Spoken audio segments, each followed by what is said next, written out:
The arena floor hummed beneath Madeline's boots, a low vibration that resonated through the reinforced composite material. Around her, thousands of beings from across the Galactic Coalition filled the stadium seats, crystalline Vextheri reflecting the harsh overhead lights, towering Kryn with their 6 arms folded in judgment, and countless others who had come to witness what they believed would be humanity's humiliation. "This is insane," Easton muttered through her earpiece, his voice tight with concern from the preparation chamber below.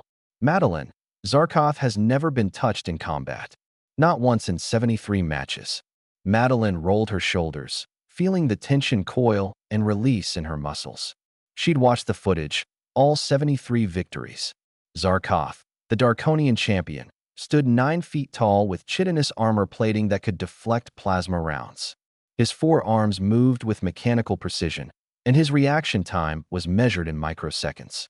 The computational implants in his neural cortex predicted opponent movements before they happened. "I know," she said simply. "Then why are you doing this?" Easton's frustration bled through the connection. "We've already proven humans can compete in the Coalition." "You don't need to. They're saying we can't adapt," Madeline interrupted, her eyes fixed on the opposite gate where Zarkoth would emerge. "That we're too slow, too primitive. That our place in the Coalition is as laborers and researchers, not warriors."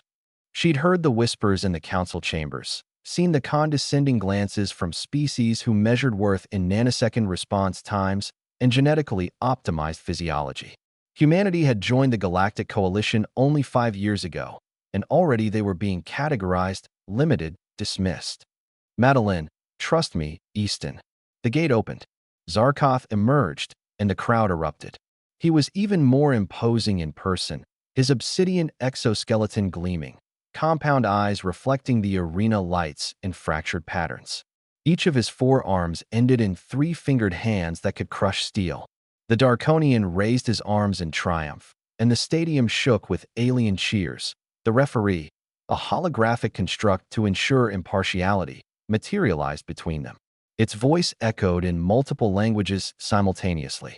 "This is a sanctioned combat challenge. First to incapacitation or surrender. Combatants, acknowledge." "Acknowledged," Zarkoth's voice rumbled, harmonics suggesting amusement. "Acknowledged," Madeline said. The hologram vanished. 3 seconds until the match began. Madeline's heart rate slowed. She'd trained for this moment not in simulation chambers or with enhancement drugs, but in the old way, the human way. Thousands of hours studying not just Zarkoth's technique, but the fundamental assumption underlying his dominance. 2 seconds. Every species in the Coalition had evolved or engineered themselves toward optimization. Faster reflexes, predictive algorithms, enhanced processing speed. Zarkoth's implants ran thousands of combat simulations per second, predicting enemy movements based on muscle tension, weight distribution, and statistical probability. 1 second. But there was something those implants couldn't predict: the possibility that an opponent wouldn't telegraph their movements at all. The tone sounded as Zarkoth's stance shifted, his combat algorithms engaging. His compound eyes tracked Madeline's position, his implants already calculating the most probable attack vectors based on her stance, her breathing, The first strike landed on his mandible before his prediction protocols even registered that she'd moved. Madeline had lunged forward with zero preparatory motion, her nervous system bypassing the normal wind-up that telegraphed intention. No weight shift, no muscle tensing, no visual cue.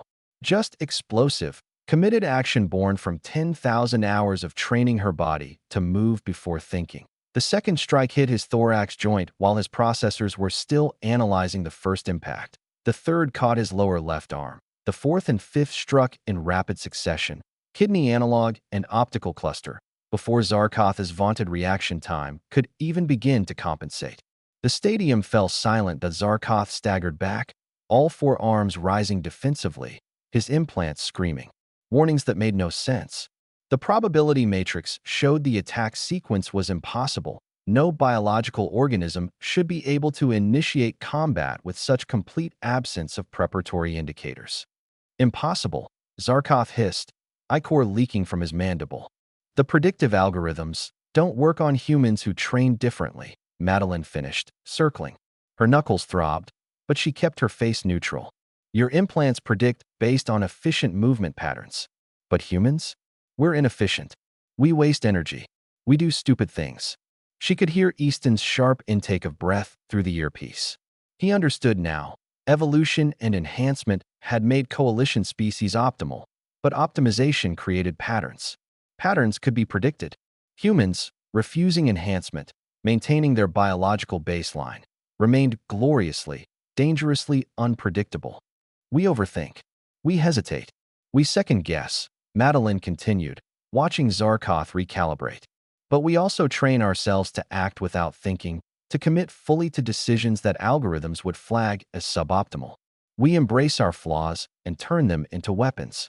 Zarkoth roared and charged, all four arms becoming a blur of calculated strikes. But Madeline had already moved, rolling beneath the attack pattern his implants insisted was optimal. She came up inside his guard, another inefficient maneuver that sacrificed defensive position for offensive opportunity. Her elbow drove into his sensory cluster. Her knee found the gap in his exoskeleton plating. Her fist, wrapped in reinforced tape, cracked against his neural housing. Zarkoth collapsed. The arena remained silent for 3 heartbeats. Then the referee materialized, holographic arms raised. Victory! Madeline Chun, representing humanity. The silence shattered into chaos, some species cheering, others protesting, all of them forced to reconsider their assumptions about the newest members of the coalition. Madeline helped Zarkoth to his feet, the Darkonian's compound eyes focusing on her with new understanding. How? He asked simply. You trained to be perfect, Madeline said. We trained to be human. Later, in the medical bay, Easton wrapped ice packs around her swollen knuckles. That was the stupidest, most reckless, most brilliant thing I've ever seen, he said, grinning despite himself. Had to be done. Madeline winced as he secured the wrapping. They needed to see that their optimizations have limitations. The council is demanding to know what enhancements you're using. None. Just training, adaptation, and about 10,000 hours of practice moving in ways that don't make algorithmic sense. She looked at him seriously. That's our advantage, Easton. Every other species reached for perfection and found it. We remained beautifully, stubbornly imperfect. And sometimes, imperfection is the greatest weapon of all. Through the medical bay window, they could see the arena emptying, alien species arguing and gesturing, their certainties shaken. Humanity had proven something today, not that they were superior, but that they were different in ways that mattered. And in a galaxy of optimized perfection, different was dangerous, different was deadly, different was distinctly, defiantly human.